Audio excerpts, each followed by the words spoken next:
Welcome back to the channel. Today we're talking D3 official versus unofficial visits. We're breaking down the rules for recruits so you know what you can do when you're on campus.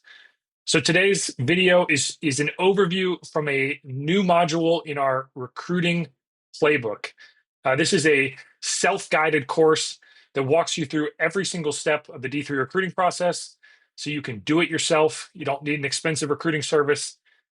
Your parents, your friends can help you navigate this process. So let's break it down. This is just, again, one of the modules about how to make sense of visits to campuses at the D3 level. So first of all, let's start with the basics. If you are heading to a college campus for a visit, congratulations, because it means you're doing something right in your recruiting process. Not everyone gets invited. And when we talked to a D3 assistant coach, they told us this. D3 recruits that visit campus get offers. They want to be able to see you up close and personal, allow the team to evaluate you, and the visit to campus is the best way to do that. You get a chance to meet everyone, to evaluate them, and they get to evaluate you. So it goes both ways, but it's a chance for everyone to see each other up close. So while on campus, you're going to want the full experience. We always tell recruits, stay in the dorms with the current D3 athlete, work out with the team, get a lift in. The coach can't watch those sessions. That's a recruiting violation. But do things like get a pregame meal in with the team in the dining hall so you can get a sense of what college is going to be like if you go there to play your sport and study. So we get this question a lot from kids, and you guys requested it when we did a poll recently on Twitter. Break down the difference between official and unofficial visit rules. So here we go.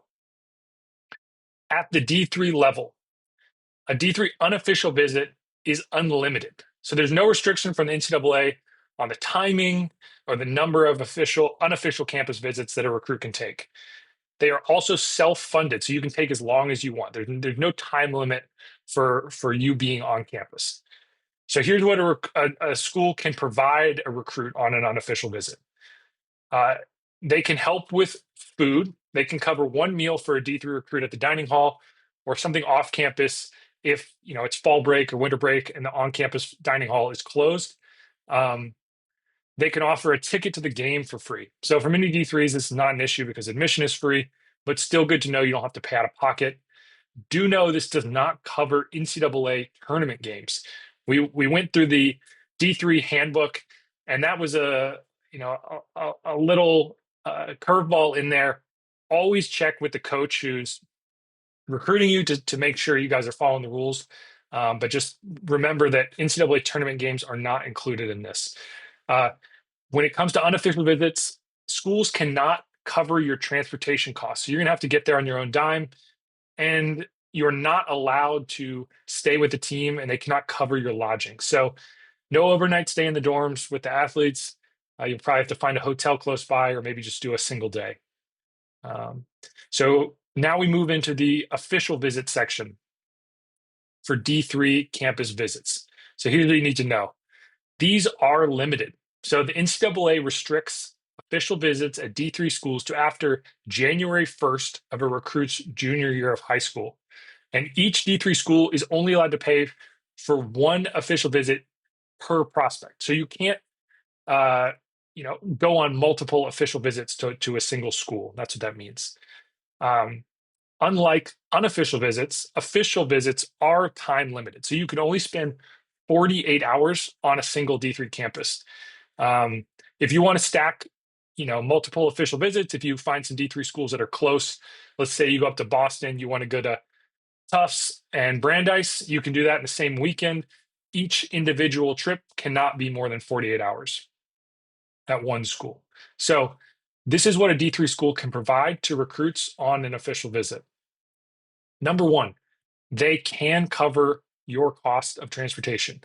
Now, this doesn't mean they can fly you out, but they can reimburse you for gas mileage and provide transportation from the airport if you do fly to campus. This one is a little tricky again, so we went to the D3 handbook to break this down for you guys. And there's the quote. I'm going to let you read it on your own. But just so it's clear, again, it's a little tricky. They cannot fly you out. That's our understanding of the rule as of December 2025. So When it comes to staying with the team, this is a really beneficial part of the D3 experience for a lot of kids. You want to be able to understand what the school is going to be like, not just for your sport, but as a student, for the 4 years you're going to be there. And one of the best ways to do that is stay in the dorms. So you can do that on an official visit.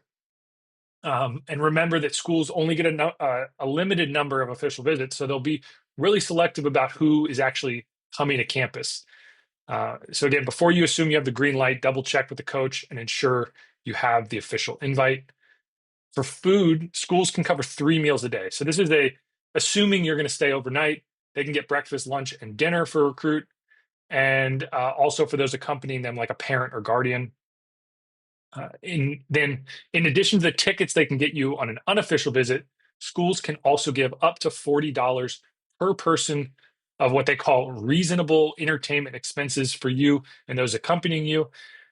Once again, if you're unclear on what that means, check with the D3 coach that's inviting you. They will be able to talk to their compliance team and make sure you guys are following the rules. So within all this, again, there's some clear differences about official versus unofficial visits at the D3 level, but there are also differences between D1 and D2. So if you're getting recruited at one of those levels, here's what you need to know. Unlike D1 and D2, D3 recruits do not need to register with the NCAA Eligibility Center before they take an official visit. And then when it comes to D3 getting into the school, admissions is the real hurdle. If you're a D1 or D2 athlete, unless you're going to an Ivy League school, usually admissions clearance is not the big hurdle. It's getting the support from the athletics team and getting your scholarship. So that's just another slight difference. You're going to have to get into the D3 school to make that offer good. And then last but not least, a D1 or D2 official visit implies that an athletic scholarship might be offered down the line or already has been offered. Whereas in D3, as many people know, but it's always good to repeat, there are no athletic scholarships. So that is not something, if you're getting a visit, it does not mean you're getting an athletic scholarship. Finally, let's go to the takeaways and next steps. If you're going to go on an unofficial visit at a D3 school, so you already mentioned, plan to get a hotel nearby. You're still going to want to see campus. You're there. Spend some time. Try to imagine what life would be like. Walk around in the town nearby and really get a sense to make the most of that time you're going to be on campus. Also, hang out with the team when you can. Watch practice if that's cool with the coach, and get a feel for the culture of the team. If you're going on an official visit, really make the most of it. Stay in the dorms and know that not many get to have the experience. And then this is really important, guys. After an official visit or an unofficial visit, we always recommend that recruits follow with the coach and the players or the team they hosted them to say thank you. This is not something that everyone gets to do. And speaking as a former D3 athlete who did host some recruits, it takes time. And it's something that you have to take time out of your normal day of, whether working on classwork or hanging out with friends to do. So do not take it for granted. We recommend emailing them a note. If you really want to stand out, you can always handwrite it. And we guarantee you that will make you stand out, because I can tell you in my 4 years, I got 0 handwritten notes from recruits. So just something to try if you really want to stand out. But yeah, always make sure to say thank you and don't take that for granted.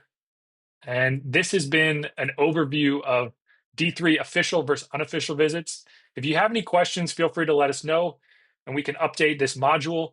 But again, this is just one section of our course, the D3 Recruiting Playbook that just came out. It's self-guided, and it's got all of these different tabs over here with different topics that cover things like navigating camps and showcase tournaments, how to evaluate D3 offers, and ultimately make a school decision. So check that out. There's a discount until the start of 2026, half off the price. You also get to talk with me, and we'll have a strategy call to get your recruiting on track and help you replace guesswork with a game plan to accelerate your recruiting process. So thanks for watching, and let us know what topic you want us to cover next, and we'll do it. See you next time.